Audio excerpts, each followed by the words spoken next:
Thank you all. Now, what I'd like to do first is to do a quick energy check. I think that round of applause is not the loudest that we can do today. As Malaysian, especially today, we're welcoming Cathie Wood to Kuala Lumpur. So can we do another one, but a much louder round of applause?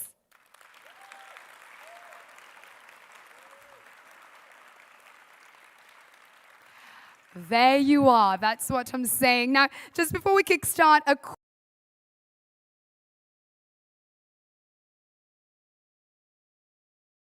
now, just a quick one, regardless where you may be it online or, of course, physically present here with us. Please note that today's event and all of the related content today is only for discussion purposes only, and nothing from this forum or other conference is intended to be or should be construed as an offer to buy or sell or as an invitation to subscribe to any of the securities or investment offer. We urge that you can please do your research or speak to a qualified investment professional before making any decision to invest. Now, I'm sure all of you are already well aware of that.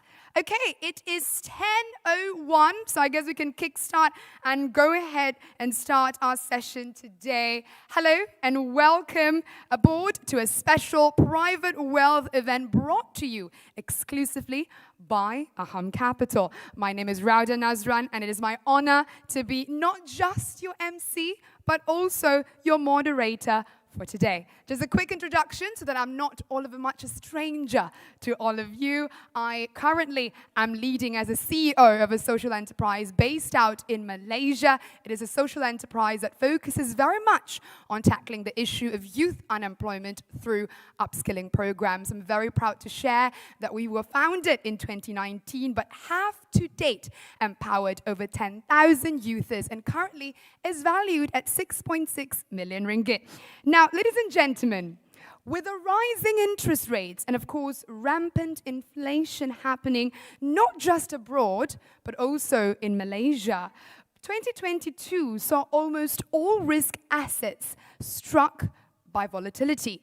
But for tech investors, this may just be the moment that we all have been waiting for to capitalize on the dip and to seize opportunities. Today, we are very grateful to have Miss Cathie Wood with us here today. Let's give her another round of applause.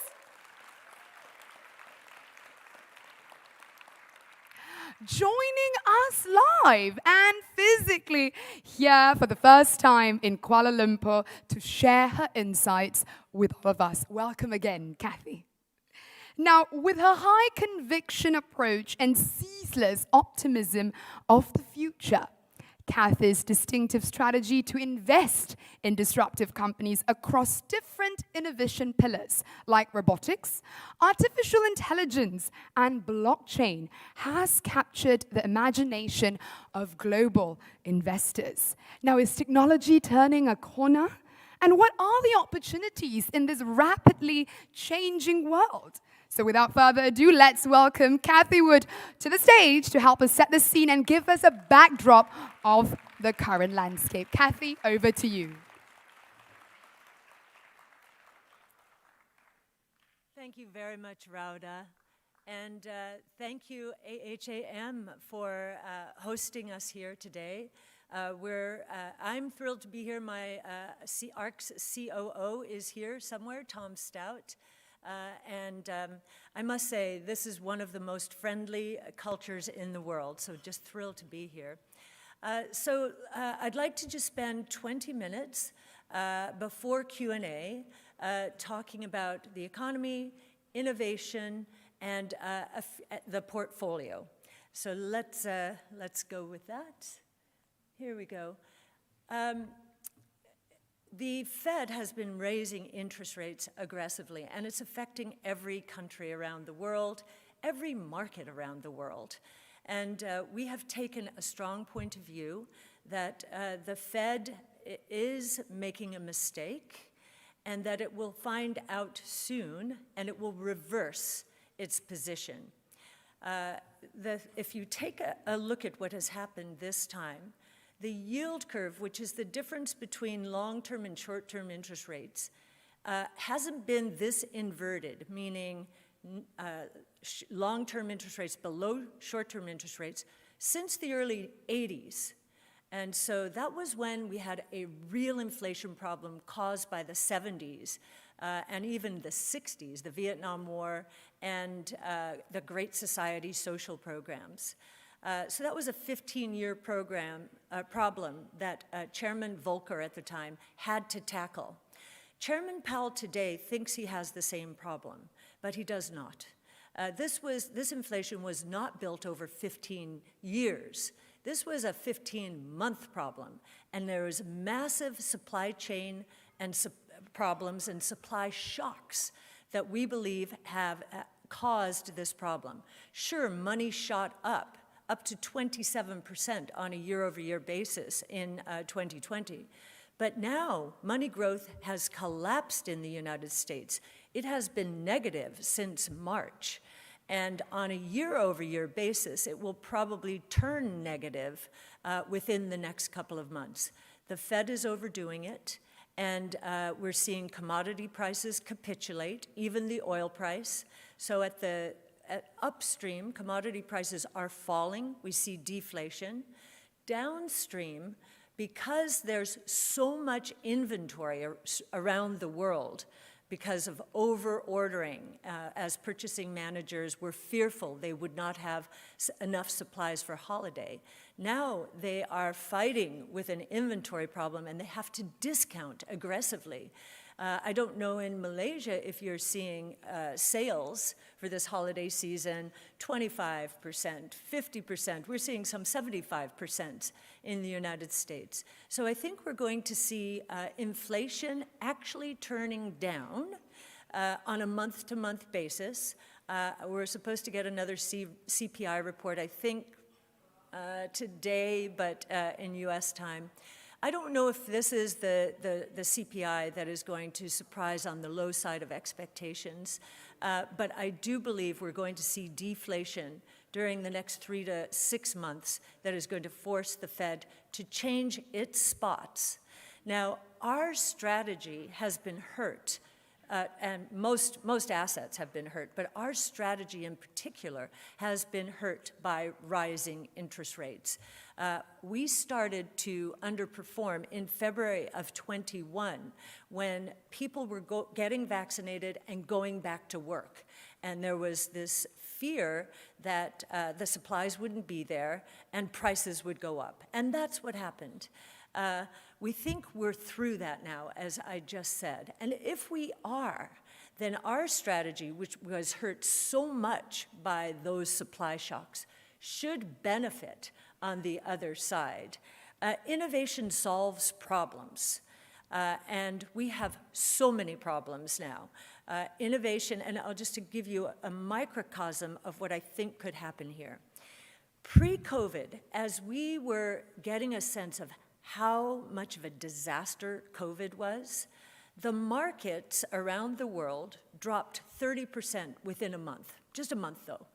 It was very short, and our strategy was down more. It was down 46%. At that time, we started saying, wait a minute, innovation solves problems. We have a massive problem here. It's called COVID. And of course, innovation did solve problems.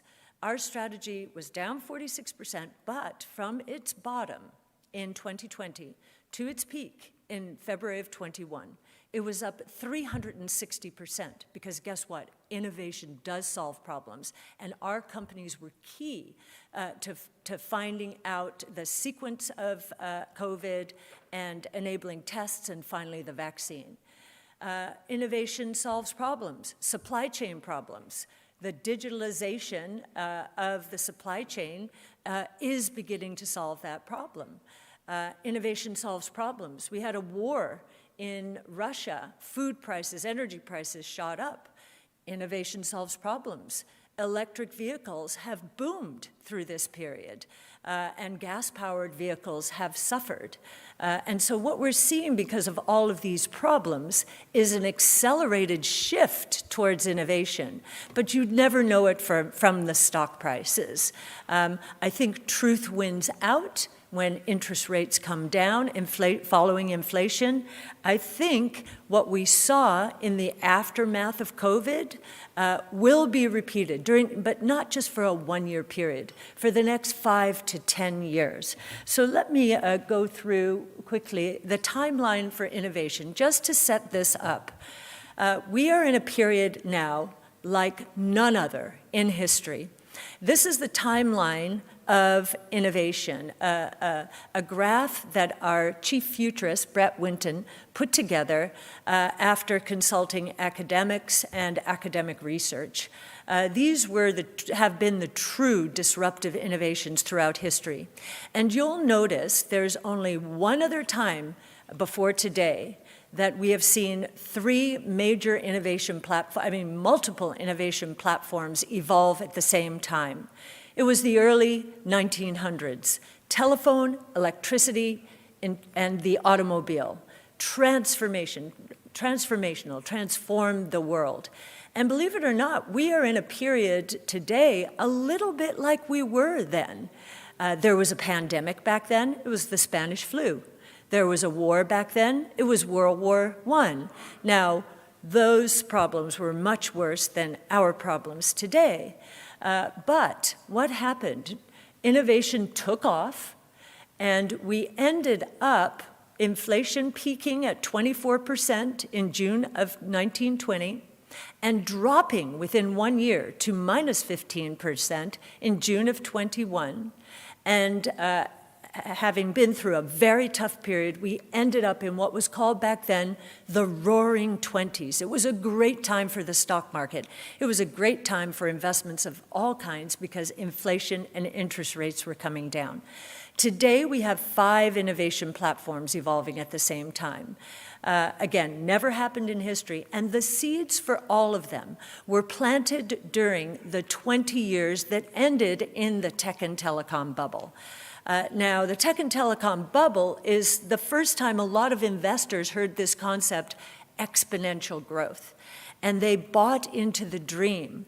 But the problem was, back then, the technologies weren't ready. And if they were anywhere near ready, the costs were way too high. We didn't get the cloud until 2006 with AWS. We didn't get the big breakthroughs in artificial intelligence with deep learning until 2012. In the case of DNA sequencing, back in 2003, when the first whole human genome was sequenced, one person's genome, it had taken $2.7 billion and 13 years of computing power to sequence that one genome. Even if costs had collapsed the next day, the next year, by 75%, it would still have been too expensive. We've gone from $2.7 billion for one person's genome back then to $500 today, and a few hours of computing power. And there are 2 companies, Illumina and Ultima, who are saying next year that will be $100 or $200. So we believe we are ready for prime time now. The technologies are ready, and the costs are low enough. That's critical. So what are these 5 platforms? DNA sequencing. We call it actually now multi-omics sequencing because it's not just DNA, it's RNA, it's proteins, it's methylation. It's very complicated, but it's really exciting. We're going to be curing disease thanks to these breakthroughs. And in fact, we've already had one, and I'll get a very important breakthrough just within the last week, and I'll get to that when we get to the genomic slide. Robotics, industrial robot costs are dropping precipitously. We have a labor shortage. Innovation solves problems. The demand for robots is skyrocketing right now. Energy storage, I talked about that with the crisis in Ukraine. Consumer preference shifting to innovation in response not only to that tragedy and oil prices going up, but also because these are just better cars. They're more environmentally friendly, much more environmentally friendly. Artificial intelligence, the breakthroughs in AI today, I have to tell you, are mind-blowing even to us. Now, we are trying to look as far into the future as we can, and we are seeing breakthroughs that we expected in 5 or 10 years happening within 6 months and 1 year now. I don't know if any of you have heard about GPT, but ChatGPT, which was just released, it's a flavor of GPT-3.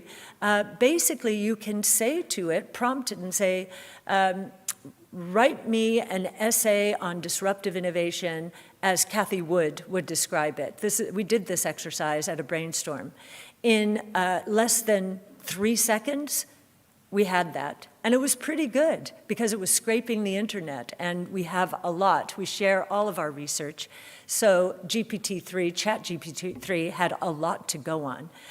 So that AI, we think the transformation is going to be far more than even we, focused only on disruptive innovation, thought even 1 year ago. And then finally, blockchain technology, and we'll get into that in a moment. I know it's quite controversial, but our conviction in decentralized, transparent networks has only increased. FTX was a centralized, opaque institution. So we'll get to that in one moment. In 2020, we did a study on how productive these 5 innovation platforms were going to be. And what I can tell, and you can see the growth rates that we were coming up with. Back then, truly disruptive innovation in the public equity markets were priced at roughly $14 trillion, less than 10% of the total global public equity market. 14 trillion. In the last year, that has gone to 7 trillion. Now, what has changed on the lower end of this, 2030? Nothing. In fact, if anything, those circles are bigger today than we thought. And one of the biggest reasons is artificial intelligence.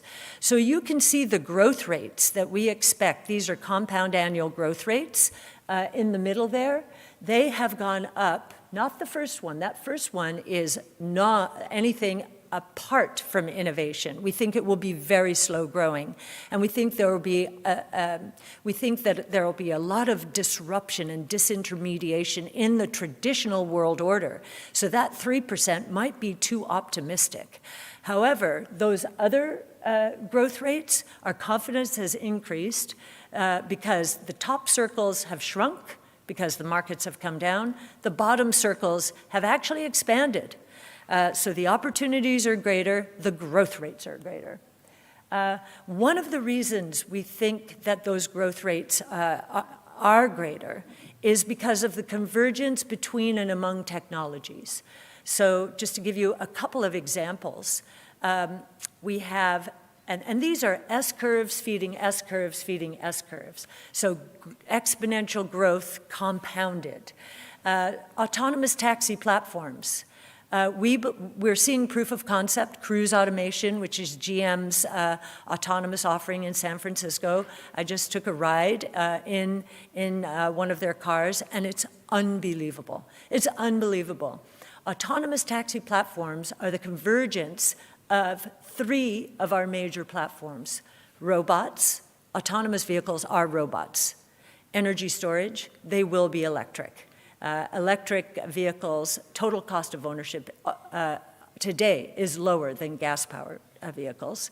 And artificial intelligence, they're going to be powered by AI. So again, one S-curve feeding another S-curve feeding another S-curve, we think causing explosive opportunities. Another example in the healthcare space, we have multi-omic sequencing is one of the technologies, and artificial intelligence. Those two coming together, along with a technology that was made possible by DNA sequencing, CRISPR-Cas9, or gene editing generally.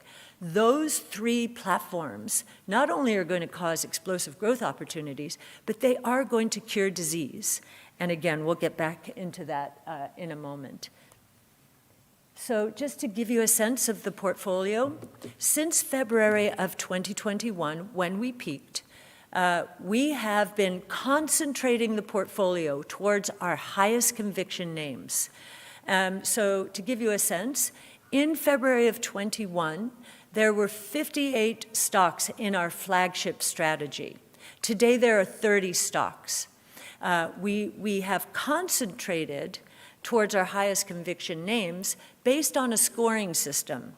After we've done our top-down research, sizing markets, our bottom-up research on companies that are making these markets happen, we have a six-metric scoring system that helps us, when we are concentrating, sell certain stocks and buy other stocks.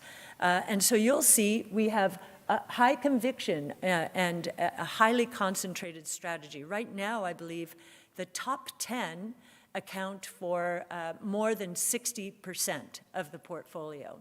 And you can see in there, I've mentioned the multi-omics revolution a few times. You can see we have a good smattering of those stocks.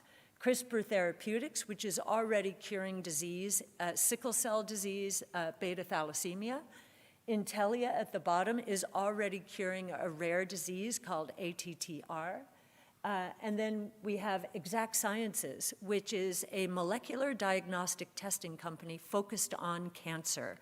And it is able to diagnose cancer earlier and earlier now. We believe that this company and a few others, like Invitae and Freenome, Freenome's a private company, are going to be the leaders in helping us diagnose cancer in stage 1, if not before stage 1, because we can now use artificial intelligence to see how the body is setting up to trigger cancer. So that's where healthcare is going, and so we have a very good positioning in it. Zoom is very much focused on a big wave of, and really the first wave in 30 years in the enterprise communication space. Cisco laid the backbone in the 90s for the internet, but that was hardware-centric and on-prem. Zoom and Microsoft are pushing enterprise communications into the cloud, and they're the two big winners. But Zoom is highly underestimated. Many people think it's a consumer stock. We all used it during COVID. Users went from 20 million to 200 million. That was huge. Now some users are rolling off, but they weren't paying anyway. Nonetheless, the market is concerned about the consumer. Enterprise is almost 60% of Zoom's business. Tesla, I don't need to say much about Tesla, but it is leading the charge, so to speak, in the electric vehicle revolution. And we believe that electric vehicles will go from 8.5 million units today, so that's about 10% of total auto sales around the world, to 60 million, or 75% of all auto sales in 5 years, because the costs are going to fall, prices are going to fall well below those of gas-powered vehicles, and they are more environmentally friendly, so consumers have a preference shift.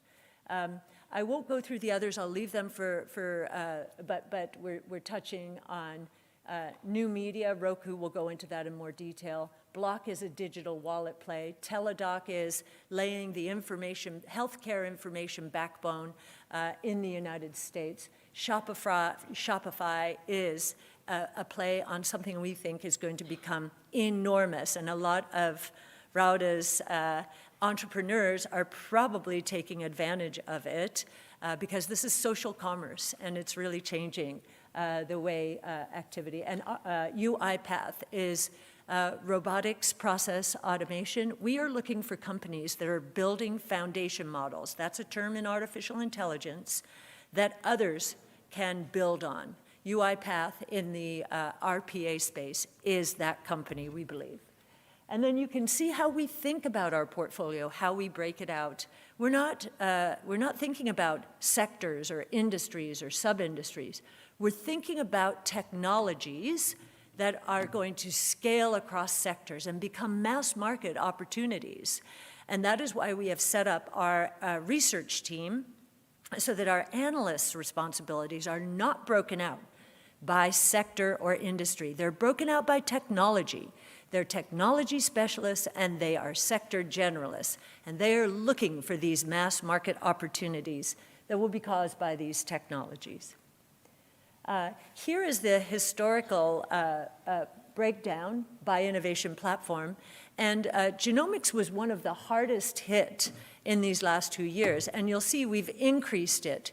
It's been a lot of work to increase it. We've had a lot of opportunities. But as we've concentrated our portfolio towards our highest conviction names, we have increased our exposure to the genomic revolution. From now on, we are as concentrated as we typically get. And it usually is at this point that we just wait for the market to turn back in our direction. And I think we are close. But when it does, if we enter into a bull market that is anything like that 360%, we wouldn't want it in 1 year. We want that over many years. We will then diversify the portfolio because we'll be getting more IPOs coming to market. And we will pull some of the other names as news comes out and evidence increases that they are in a good position, those perhaps that we sold as we were concentrating the portfolio.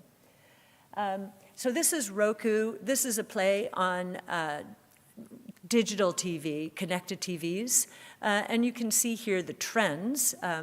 The linear TV households, this is a US chart, are falling, and they will continue to fall. In fact, they're falling at an accelerated rate. It's called cutting the cord in the United States. US has many more cable subscribers than most places in the world.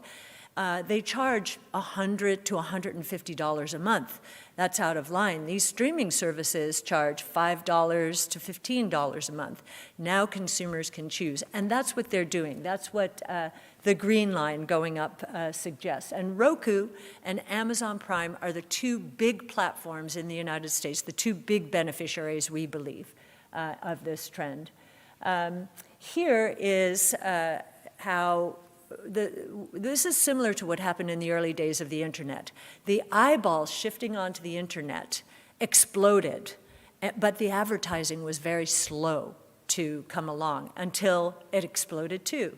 Here you can see in the first part of this chart, digital as a percent of linear viewers. In the United States, 100%. And look how far behind advertising is as a percent of linear TV ad budgets. And in fact, the US is behind other countries in the world. Here you can see some of how we think about modeling a company like Roku. The cost per hour viewed on Roku for an advertiser is roughly 12 cents. And if you look at linear TV, back when it was in much better shape, it was 25 cents. We think Roku is heading in that direction, if not well beyond. And that is why we expect more than a 50% compound annual rate of return from this stock during the next 5 years. This is gene editing. I won't go through the technicals here, but I will share with you, you may have heard, actually it got more press in Asia and in Europe than in the US. But in the UK, a young girl with leukemia who had tried, I think she had tried close to 100 therapies, all of them had failed. She was only 12 years old. You can only imagine how desperate the parents were. In May, a university edited one of her genes, and she is now cancer-free, which is shocking. Think about that. She's cancer-free. She had tried 100 other therapies. She was on her deathbed. And so this is the promise we're talking about in terms of innovation. And then finally, Bitcoin, blockchain. We do believe that the crypto asset world really is 3 revolutions taking place at the same time. The money revolution, which is primarily Bitcoin and to some extent Ether. What is that? the first global, private, meaning no government control, digital, rules-based monetary system in history. My mentor, Art Laffer, whom some of you may know from Laffer Curve, is saying, this is the monetary system I've been waiting for since we went off the gold exchange standard in 1971. This is a very big idea. The second revolution is the financial services revolution. FTX, as I mentioned before, was centralized and opaque. And I think we're learning there was something between gross negligence and outright fraud caused by this centralized institution, and probably a person who just was way out of his realm. He did not understand the risks he was taking. If you look at what happened to Bitcoin and Ether during the fallout from Terra and Luna, from Celsius, from 3AC, from FTX, those networks, those blockchains, did not skip a beat in terms of transaction processing. This is very unlike 08, 09, where banks wouldn't pick up the phone, when clients were trying to reach them. These transparent, decentralized blockchains are the answer to many of the problems that we have had with centralized and more opaque institutions. The further to the right you get here, the more centralized, and status quo would be something like Visa or Amazon, Fedwire, and so forth. I think we'll be moving away from those towards this decentralized, transparent world in the future, and I'm happy to answer questions. Just show you this chart. This is Bitcoin. It's 200-week moving average, and you do have to look at technicals because so many people involved in this world came out of trading backgrounds, and so they look at these technicals. The 200-week moving average of Bitcoin right now this is a little bit out of date, is 24,000. It is at 17,000. At the beginning of this year, most technicians who, they know nothing about Bitcoin, they just look at charts, they thought Bitcoin would go to 10 to 12,000. Well, we've just been through a massive test with FTX, and it has held in this $17,000 range. So and really, that is down from 70,000. Now, ARK was the first public asset manager to gain exposure to Bitcoin in September of 2015 when it was $250. So what this illustrates, $250 to 17,000 is a great return over these 7 years. It was greater when it was at 70, but the trajectory is up and to the right. And we think that's true of innovation broadly today, that it's been extremely volatile. And, all of my personal portfolio is exposed to innovation. Most advisors would say, what are you doing? But because we do the deep research, my conviction is that we are right, and that the returns that we will deliver over the next 5 years are going to be quite substantial. Truth wins out, and innovation solves problems. And so, Rauda, I'd be very happy to take questions now. Thank you.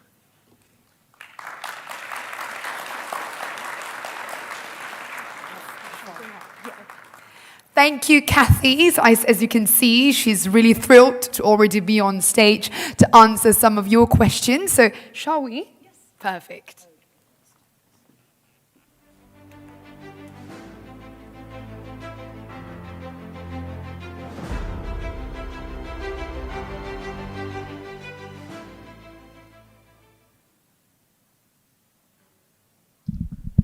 Perfect. Thank you so much, Cathie, for the presentation. Let me help you with that. Just give me a second. There you are. It's supposed to work now. Thank you. There you are. Thank you so much. It was a great presentation. I was really intrigued by a lot of the data that you shared as well. But of course, we do have sets of questions ready for you just before before anything, ladies and gentlemen, a quick reminder. So we will be using Slido today to be taking your questions. So if you can just go to your browser and then type slido.com. I think the slide will be up soon. There'll be a QR code that you can, there you go, it's on your right side there.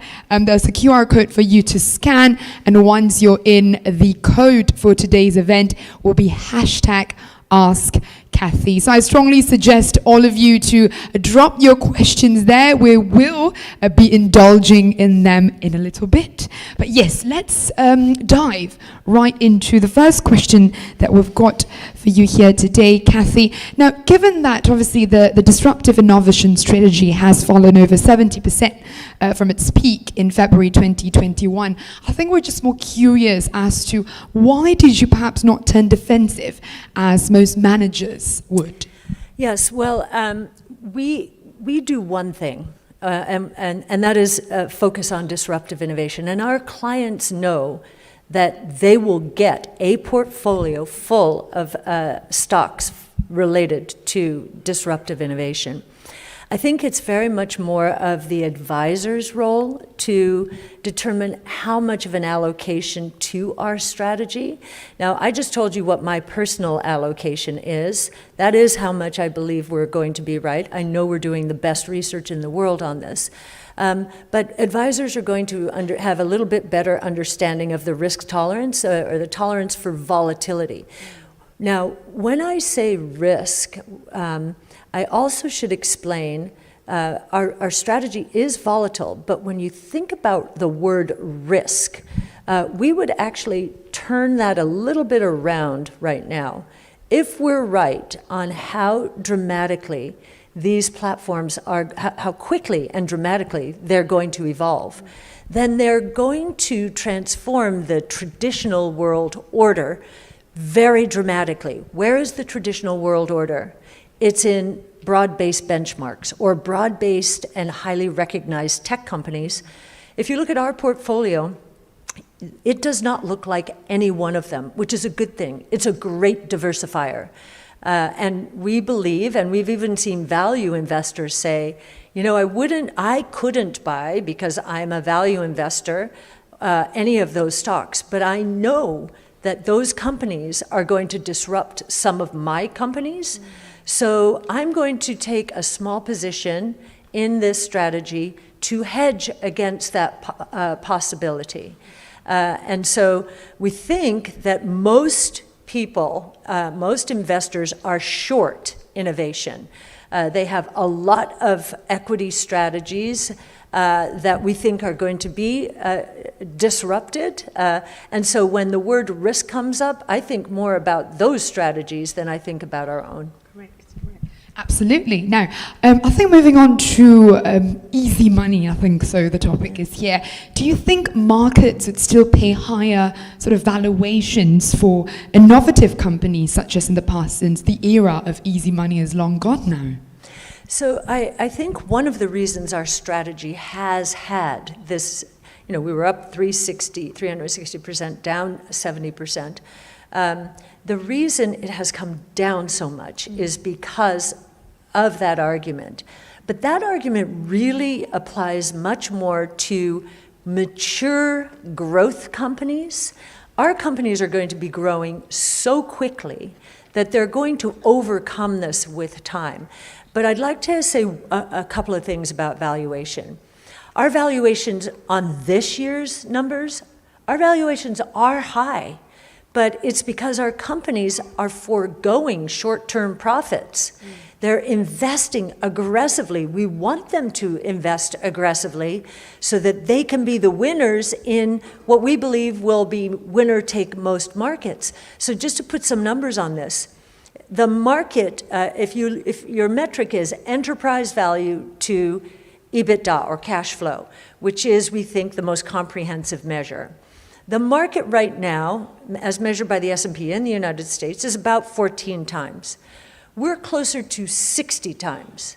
But what we do with our 5-year investment time horizon, we assume that we are going to be fighting a headwind of valuations coming down from 60 to somewhere in that 15 to 20 times range. We make that assumption.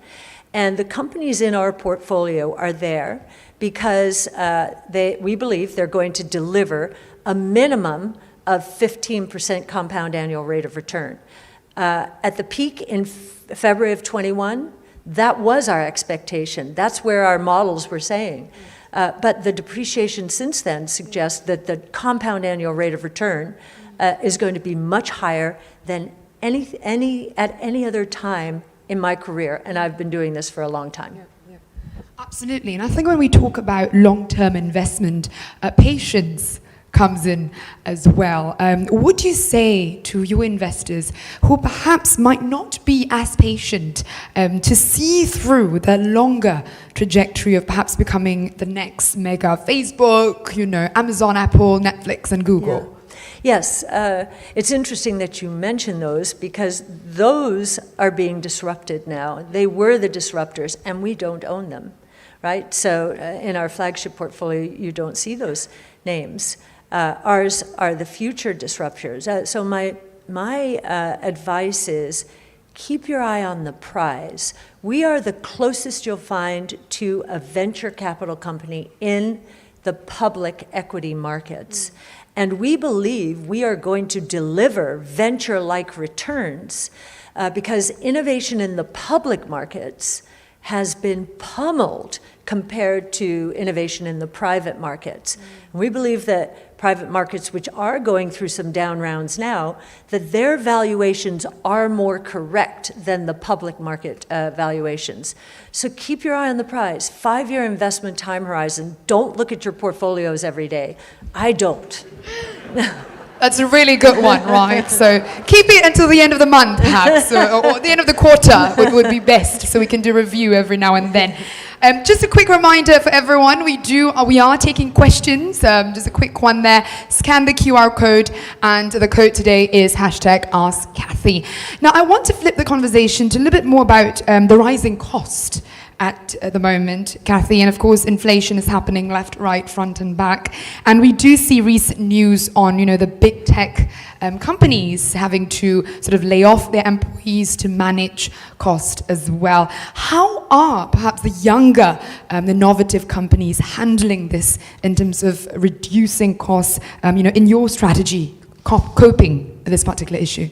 Yes, actually, they are, for the most part, benefiting from this because the shortage they were facing during the last 5 years was labor, truly talented labor. These companies, the Amazons and Microsofts, Facebooks, they were all paying up dramatically, as were venture capital companies. And what happened during COVID is, as the move to digitalization gathered momentum, they hired many more workers than they needed. So this is a bit of a reset, especially because they are being disintermediated. So we are the beneficiary. Now, that's not to say that some of our companies aren't cutting costs, but it's interesting, not many of them are cutting labor costs because it was so hard to get that labor before. Absolutely. Now, I think I'd like to move on to about striking a balance here. And I think this is more about growing a business as well as burning the cash when it comes to expansion and R&D as well. How would you say is best to strike this balance? And I think the angle we're taking here is more about the longer path of profitability. Yes. Well, what was interesting about the COVID experience was many of our companies during that period, especially in the genomic space, we're thinking, oh my gosh, if everything shuts down, then we will shut down as well. And so as they were enjoying this incredible rebound, a lot of them did secondary offerings in order to bring in more cash. So if you look at the companies in our flagship portfolio, the median cash in terms of years of cash on the balance sheet is roughly 5 years. So that's one thing. But there's another point that I'd like to make. We just wrote a paper about profitability and disruptive innovation. And what you see is, in the early days, it is essential for companies to sacrifice short-term profits and invest aggressively. But the profit margins of these companies, if you look at gross margins, so that first profit line that you see, they are very high. They're 70% plus. If you look at the median gross margin in our portfolio, 70% plus compared to 43% for the NASDAQ. So there is latent profitability. What are they doing now? They are investing in R&D, they are investing in sales and marketing, and in stock-based compensation.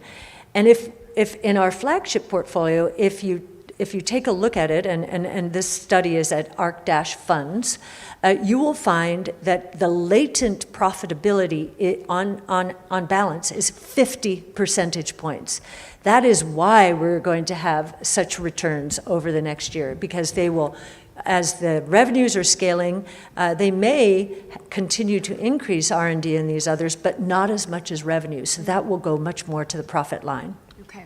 Still on the topic of profitability, I think, and I think a lot of people in the room would agree as well, most of the disruptive companies nowadays would absolutely require more capital before, achieving profitability. Now, with a higher cost of capital moving forward and the inflation and the economic downturn happening, do you think it will be difficult for such companies to raise capital? It is already difficult. The markets have pulled back, and this is, they're not open for very many deals. I know we did get Intel sold Mobileye, and that was a success, but that's been the exception recently. And I think this is a message to the Fed as well. Wait a minute, companies are not being funded. The future growth opportunities, we're sacrificing them because the capital markets are so hostile to your policy. So I think it's a message to the Fed as well. Okay. Mm-hmm. And if we take the flip side, what can companies, these disruptive companies, do to raise capital in these difficult times, you think? Well, they can partner with larger, well-funded companies. And in the genomic space, you see that quite a bit these days with biopharma companies. And that probably is the space where you see these capital concerns. And so it's an opportune time for biopharma companies to gain more access to innovation.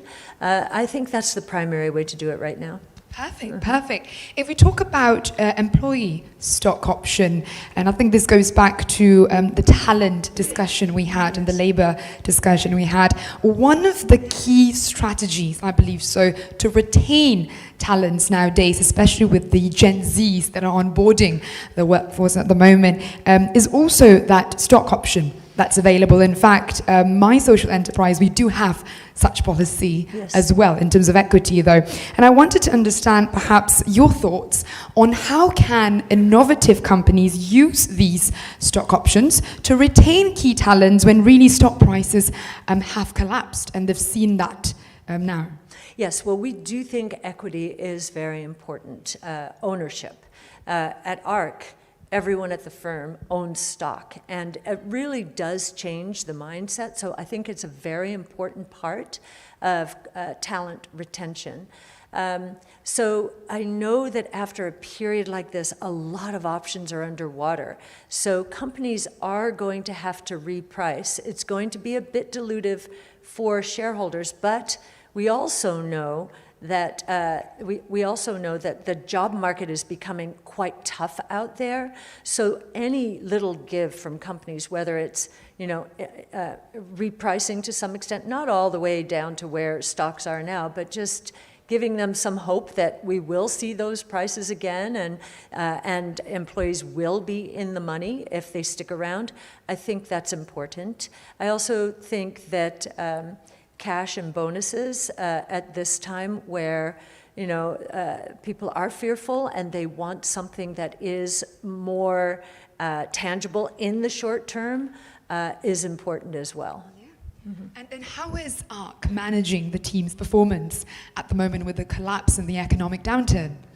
It's been quite interesting because we do have a 5-year investment time horizon, because we all are shareholders, and because we truly believe that the returns we're likely to see during the next 5 years are going to be beyond anything that I've ever seen in my career, just because of how steep this decline has been and how much more quickly innovation is taking off. You would be amazed at how good the morale is. We have been fighting what we call the ground war during the last year. There are a lot of people, their executives and others, strategists and others in other financial organizations, and they like to take pot shots at the way we're doing things because they have a 1-year or a 1/4 investment time horizon. We think that will be a losing proposition longer run. They're the ones who have been calling us profitless technology concept capital. So it has given us the great opportunity to write papers like Profitability and Disruptive Innovation, which I would recommend everyone read. It's hard to argue. It's very hard to argue. And just to give you a sense of this, one of the companies in the top 10, Exact Sciences, I'm going to say about a month ago, it was selling at a price that it had not seen since 2000, it was either 17 or 18. Its revenues were up 11 times since then. Its growth rate was still in the double digits, and its gross margins were in the 78% range compared to 43% for the NASDAQ. And yet it wasn't, from an enterprise to sales point of view, because it is spending a lot right now, enterprise to sales, it wasn't much more expensive than the NASDAQ. But its growth potential is phenomenal compared to the NASDAQ. I think exuding confidence is vital, especially at times like this. And it seems that you've done such a brilliant job with your team as well. And I thought, and this is perhaps not in the line of question, but I think it's going to be interesting for the audience as well. How can one exude confidence to others, especially in times such as this, to continue to forge through and stay the course? You know, like you mentioned, maybe not look at it every day. Yes. Well, one of the reasons we give our research away is because one of our missions and values is to educate and hold our clients' hands as we go through periods like this. And we do webinars every month. We do quarterly ones on the portfolio.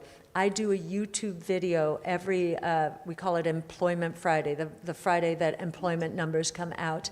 And just take anyone who wants to listen to what we're saying through, hey, here's the macroeconomic backdrop. You know, normally I wouldn't be as focused on the Fed because the Fed usually isn't making this kind of a mistake. But I feel like it's been important to help our clients understand, look, this is happening, it's short term, it will end, and here are the building blocks behind that argument. I gave some of them: the commodity prices, the sales that we're seeing at retail right now, and negative money growth. And so we're constantly, and we use Twitter very, I think, productively to get the message out as well. So I think communication, education, sharing. We're the first sharing economy company in the asset management world when it comes to research. I'm surprised more haven't followed us, but I think it has helped us retain assets. That transparency bit, I believe, is gold. Yes. That research that Cathie just mentioned, I believe, is something that we all should be on the lookout for, and get on our devices and go on and read them. And I think that's absolutely fantastic, because I always believe that knowledge is power as well. Communication, it's something that must happen, especially at times like this. Yes. Now, there are many speculative investors at the moment who are shorting high growth names, including those in your strategy. And we want wanted to see if you think they are part of the forces that have contributed to the collapse of the share prices, and how do you respond to these speculations? Yeah, it's been really interesting. So I marvel because really what they're doing is betting against innovation and human ingenuity. Okay, I realize valuations, if you have a one-year time horizon, you have to have a 5-year investment time horizon. So we have three layers of shorts on our strategy, on our flagship strategy. One, if you look at our ETF, well, we can monitor this every day, 15% of ARKK is short. That's the first. Two, there is a fund family out there who has decided to create a fund that is simply shorting ARKK. And that's very interesting. They're charging the same amount we are, and they're doing no research. It's kind of crazy. But there you have another $500 million. And then we learned yesterday that we have not seen the put-call ratio. So that's really shorts against longs. This high in the underlying stocks, and I'll bet it's worse for ours, since 2001. So what do I say? I say, sure, they may have had some, they may have some, they may have contributed to what has happened here, but if we're right and they're wrong, they're going to have to cover. It's going to be a very nice tailwind. So. Yeah. No, being the long-term, I believe so, optimist in the markets, how do you differentiate between certain businesses at the moment who have, a lot of hype, and those companies that actually have actual merits in growing and being innovative? So, we are very focused on technologically enabled innovation. And we need, before we get ourselves involved with any company, to make sure that there is a technology out there, and I mentioned some of the ones, the 5 platforms, but they involve 14 different technologies. We have modeled all of them, their learning curves. Their learning curves are, as new technologies evolve, productivity and efficiency increases. And how is that expressed? In cost declines over time. So we need to believe that a company is riding down that cost curve. It is at the forefront of the technology. So we're not going to be involved with anything faddish because that's often fashion-oriented, or, there are companies like Beyond Meat, and forgive me, but you can say it's technologically enabled, but from my point of view, and forgive me, I'm sure some of you love Beyond Meat, but lots of sodium, lots of processing, and so forth. So not really what we would do at all. That's not breakthrough technological innovation that's going to transform the way the world works. Correct. It's the values that we must look at as well when differentiating. I believe that's what I gathered, or rather a summary in a word of what you mentioned. Right, I'm seeing a lot of Slido questions. Okay, so let's dive right in. If not, they're not going to be happy with me as a moderator today. So I think I'd like to go to the technology topic for a bit here. And let me just scroll that in. So we've got a question here in terms of what is your view of China and the disruptive innovation world in light of the technology restrictions placed by the United States government? Yes, it's very interesting. And China's doing some of this to itself as well. But so the history of ARK and China and technology is, after COVID, or during COVID, we were looking at the responses of governments around the world and seeing which governments were being the most disciplined. China was the most disciplined, which was very interesting. So we took our position in China up to 23%. And then in November of 20, Ant Financial was a no-go. Yeah. Jack Ma was effectively banished. And we said, uh-oh. So we took some profits, because there were nice profits at that time. And then we were getting into 2021, into the gaming restrictions, the nationalization effectively of online education, crypto restrictions of all sorts. And we're saying, wow, this is anti-innovation. And especially because China was summarily dismissing CEOs and sending them off to do charity work. And we thought, wow, what a terrible incentive system. You build a great company and then you're banished. So, anyone questioning the power or threatening the power of the Chinese government was being treated that way. So as we were consolidating our portfolio towards our highest conviction names, we sold all of China. And the only names we have in some of the more specialized portfolios are those that are consistent with common prosperity. What does common prosperity really mean? It means probably really low margins. And so logistics companies helping to get goods into tier 3, tier 4 cities, or electric vehicle companies that are going to go autonomous and lower the cost of transportation for people, some of those, but they haven't really done that well. It's going to be interesting to see how China, and I've been there many times since 1994, and even served on a panel with the Minister of Innovation, the Chinese Minister of Innovation at the World Economic Forum, and they seemed very serious at becoming number one in all kinds of technologies. It has been interesting on the chip side to watch China not be able to deliver there. And I can't figure out what it is. Since I went to visit SMIC in 1994, and it was run by a person who they had brought over from TSMC, still they couldn't do it. And so there are a couple of things going on. The political dynamics are not conducive to innovation. And there's something that I don't know if it's in their educational system or what, that is preventing them from becoming more of a force in the chip world. Okay, I think if we can direct ourselves to the screen in front of us, Cathie, there's a few questions that the team at AHAM Capital have highlighted. I think from Luke there, in an environment where we won't be seeing liquidity flushing the market, there doesn't seem to be any near-term catalyst for ARK. And I think what Luke is trying to understand is perhaps if you can shed some light on the outlook for the portfolio. Sure. So I'll disagree with the liquidity premise. I do believe that the Fed, we're already seeing liquidity beginning to loosen up around the world.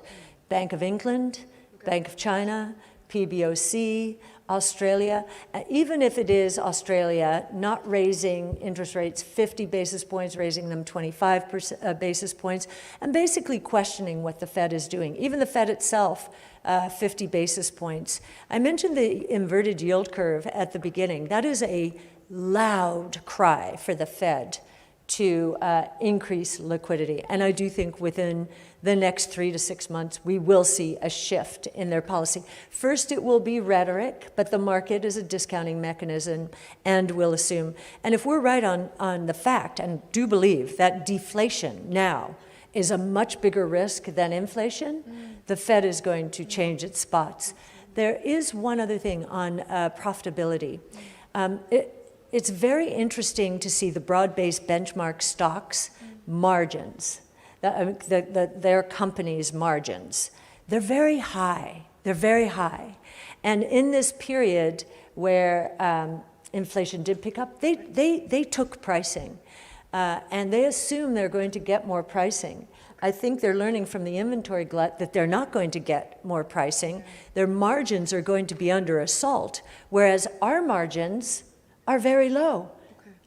Because we're investing. They can dial down the investing a bit. Our margin structure, in a relative sense, is going to look better from a trend point of view than the traditional benchmark margins. I think it's relevant that we bring forth the second question from Sherman there. We did touch upon it a little bit, but perhaps you can reconvince or rather revive that confidence for Sherman in terms of convincing them to hang in there, because we're just in the early stages.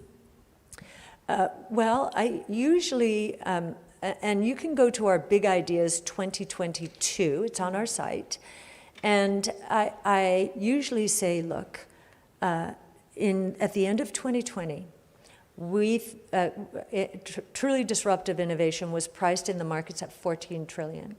It's now priced at 7 trillion, well below 10% of the global equity markets. We think that number is going to, by 2030, based on these cost declines that I'm talking about, which will turn into price declines, which will bring in more and more sectors into these new technologies. We believe that 7 trillion is going to turn into 210 trillion by 2030. So that is a 30-fold increase. And many people say, that's impossible. That seems completely unrealistic. Go to Big Ideas and see how we model, how we get to those numbers. And I can tell you, if you look at the AI section, it's already out of date. AI is going to be so much bigger than we thought. That 210 trillion is probably too low. And we believe that that 210 trillion is going to represent roughly 60% of the global equity markets. So going from less than 10% to more than 60%. And I think the most important thing that investors need to do, and students and teachers, is to get on the right side of change and study these technologies, because this is how the world's going to change. It's going to be relentless. No one can stop it. These technologies are unstoppable. And that would be my answer. Okay, super. I think there's a question on Tesla there. I think it's there you are. So do you think that the shine on Tesla is fading now that there's competition, especially with more pleasing designs? There you go. And then how much of Tesla's long-term value is in battery tech and AI, if I read that correctly? Yes. So on Tesla, we look very carefully at competition from a battery point of view. Tesla is still in the lead, no question about it. If another auto manufacturer wants to provide the same range and power as Tesla does, it will probably have to lose money if they want to price at the same level as Tesla. So they'll have to depend on their brands, their brand power, to get that premium price, because it's not happening because it's a better car. It might be happening because it's a better design. In the US, I think range and power is more important to consumers. In other parts of the world, maybe Europe, maybe design is more important, but we've been surprised to see how well Tesla has done in Germany. The real value, and to the second part of the question, is they have 3 barriers to entry. One is batteries, and the reason for that is they are riding down the consumer electronics battery cost curve. Other auto manufacturers, except for maybe BYD in China, decided to create their own batteries with form factors that are very different, and the costs are much higher. Second competitive advantage is Tesla is the only auto manufacturer to design its own chip for autonomous. This is taking a leaf from Apple's book. Apple was the only company to design a chip for a smartphone, and was really rethinking what this phone was going to be, meaning a computer in our pocket instead of a, at the time, Nokia, Motorola, Ericsson, BlackBerry, we're all thinking about fashion. Shall we have a flip, or shall we do and Apple was just thinking differently. Tesla is thinking autonomous, and what they have done over the last few years is collect billions and billions of miles, and they brought in the best AI talent in order to execute upon their autonomous plan. So what that means is their margin structure will go from, gross margin structure will go from the mid-20s, we think, well into the 60s during the next 5 years. And we don't think any other car manufacturer is thinking this way. I don't think anyone yet, some are saying they'll design their own chip, but I don't think anyone has done it yet. Fantastic, fantastic. I think there's a question, I think this is more a follow-up with how we answered in regards to China earlier, but this is more about the reopening of China after, they've been in lockdown for the longest time, and of course the rise in technology and innovative companies that you mentioned earlier. I think this is more of a sort of a follow-up. So is it time to again invest in China, or we go on with the answer, perhaps press pause and look at other portfolios for now? So I think from a short-term investor's point of view, I think it's already starting to happen. We're not short-term. We have made some judgment calls, right or wrong, on how China's positioning in the innovation space is going to play out. I think what they've done is quite harmful to the innovation mindset in China, and we would just prefer to go elsewhere. Yeah, got it. Principles is also very much key. There is another question there. Are you confident in turning around the fund performance, and how do you intend to do it? Well, I do believe, as we are doing all of these tables saying, wait a minute, these stocks haven't been at this level in whatever the number of years is. This makes no sense because these companies are gaining share in their respective markets. And so we say truth wins out. The big showstopper, we believe, has been the Fed, and we do think the Fed will change its spots during the next 3 months, if nothing else, their rhetoric. And in fact, Chairman Powell has started to do this. In his last speech, he mentioned rents. Now, rents are the stickiest part of the CPI and the personal consumption deflator. It is on his mind that the housing sector in the United States has collapsed. And it is because of the Fed. And he presented evidence that leases and other leading indicators are falling. And we're even seeing home prices fall.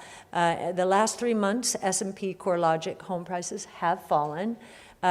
They've fallen by more than 1% in a few of those months, which means they're declining at a double-digit rate.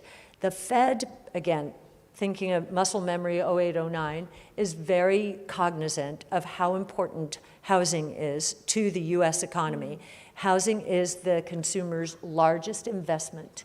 And so I think he was beginning to give us clues like, and facts saying, okay, rents are sticky in those indexes, they are lagging indicators. Maybe we do need to use these as leading indicators and be a little less rigid in terms of looking at the CPI and employment. The other thing that I think he will focus on in the next few months is if you look at non-farm payroll employment, which is what is the number published and highlighted each month, it looks so strong.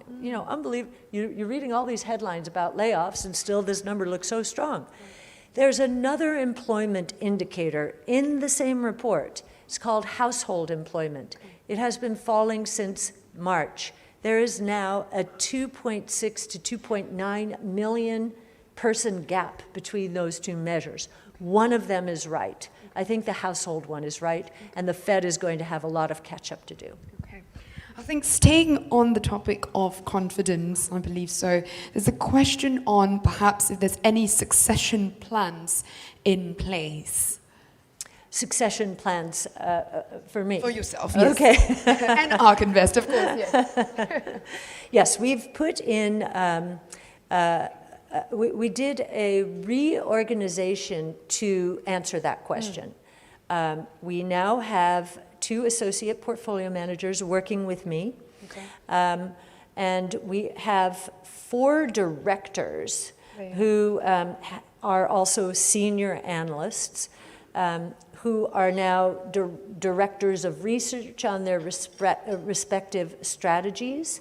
And so they will have much more say on the more specialized portfolios, whereas the associate portfolio managers will be working with them and me on the flagship portfolios. And then, of course, Brett Winton, our chief futurist, is also, we've been working together for almost 15 years now. So he's also right there, ready to pitch in. Brilliant, brilliant. I'd like to take the third question on the screen, and that is in regards to the fund price. And I think the question here is, what's your view on it, given that it's still very high, as most companies in the funds are still not profitable? Yes, and I'll go back to the latent profitability. The funds in the portfolio, again, we're the closest to a venture capital company in the public asset management world, and I do believe we will deliver venture-like returns. So our companies, and we advocate that they do this, are foregoing short-term profitability in order to invest in research and development, sales and marketing, and talent acquisition. We believe that is going to set them up far better for the opportunities associated with the 5 innovation platforms that I described than traditional companies. So there's short-term sacrifice, long-term gain. And I go back to that latent profitability.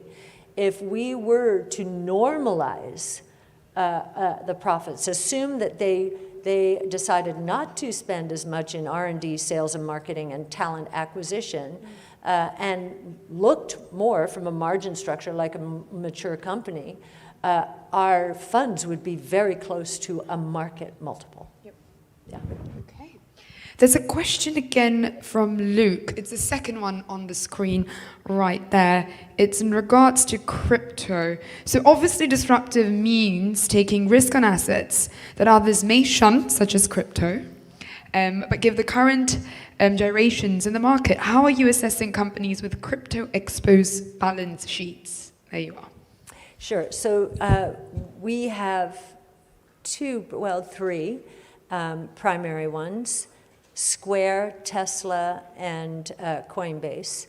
Now, Square has a small amount of its cash devoted to Bitcoin, but really not very much. It is investing a lot in Bitcoin, and its exclusive focus is on Bitcoin. We think that's the right strategy in order to go global and penetrate especially emerging markets and the remittance world, which is a $700 billion world. Tesla has cut most of its exposure in crypto, but Elon Musk is a big believer, so it'll be very interesting to see what his next foray will be. And then Coinbase is a bet on crypto, and as I mentioned in my remarks, our confidence has actually increased. I love it when I see battle tests in markets where the technologies are being questioned. What's going to happen when we stress this market? And these blockchains have not skipped a beat and have increased my confidence that the money revolution and the financial services revolution is alive and well. The one revolution I did not describe up there is the last revolution, and that is the next generation internet revolution. So many people call it Web3, metaverse. We look at it from this point of view. This is the first chance at the first global, again, big idea, private, immutable, digital property rights system. Digital property rights in the metaverse. And we've learned a lot from gaming in this regard, how much status seeking does take place online. And we also know that property rights are the best way to lift people and countries out of poverty. And we know that from Thomas Sowell, from Hernando de Soto's writings. And so we think that might be an underappreciated, it's the longest term, but underappreciated revolution. Sean here would like to understand better about what you think about recession, actually. Do you think markets will continue to be bad? And what will Fed do to avoid recession? I think you touched upon that. Perhaps we can reiterate that in this question. Yes, and actually take it a little further. We think we're in a recession, and that the statistics that have come out recently will be revised. That always happens at turning points. And that, lo and behold, the recession, which many people are saying it will be next year, even though we've had declining GDP this year, many people are worried that margins are going to be hit hard next year. As I mentioned, our margins are already low, and we can suspend, if we want, some investment to keep break-even cash flow. So that's the first thing. Our view is, if we've been in a recession, and it's been because of the supply shock that the economy went through around COVID, and the supply chain issues, and then the war, then what this is mainly an inventory problem. It's nothing systemic. And so we believe that as others are saying, oh no, we're going into recession, this is terrible, it's going to last through 2023 and into 24.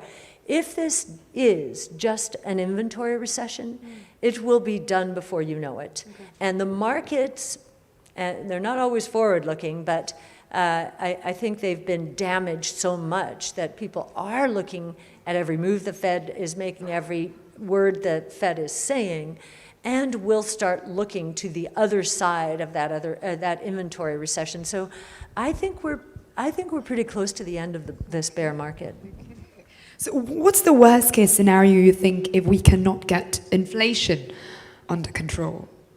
Well, the worst case situation is that the Fed keeps tightening. It's hard to believe, though, because the bond market itself is saying stop. It is rare to see a yield curve like this. And just to give you a sense of that, our long-term Treasury yield in the United States is 3.5%. That's the 10-year Treasury. 80 basis points, or 0.8%, on 3.5% is 25% plus. So that's the kind of inversion we're dealing with. We haven't seen 80 basis points, or 0.8%, since the early 80s. But interest rates back then were 15%, so it was only 5%. So I think the impact is going to be much more severe than the Fed expects, and that will be, and we'll see it pretty quickly. The market is speaking loudly, and I think deflation. You know, it's interesting. Any of you who know Jeff Gundlach in the bond market, he too is saying deflation. Elon Musk is saying deflation. More people are talking about deflation right now, and the Fed does not want deflation. There's a question here, if you think that the United States will head into a stagflation in 2023. Stagflation means very little growth and high inflation. So it might look like that in the early part of the year, but I do think we'll come out of it much more strongly if we're right that this is an inventory recession. And if we're right that these innovation platforms are all gaining traction. Innovation gains traction during tough times, better, cheaper, faster, more productive, more efficient, more creative. And we're not going back. So we're not going back to more expensive, slower, less efficient, less productive, less creative. And so I think we'll see there's been a lot of obfuscation here, cyclical and other obfuscation, but our companies have been gaining share in their respective markets, and that will become clear on the other side of this. There is a question here, if you could turn back time, they say, to February 2021 at the peak, would you have done anything differently, Cathie? If I had known that supply chain issues would have lasted 2 years, and that Russia would invade Ukraine this year, what we would have done is built more what we call cash-like innovation positions. So more like Apple. These are big, liquid cash. They are less volatile than our portfolios. We would have big biotech companies that are doing some interesting things in the innovation space, we would have put a large part of our assets, maybe churning out of the 23% of China and put it into those kinds of stocks. We did not see 2 years of supply chain issues. It's unbelievable in this world of technology that happened.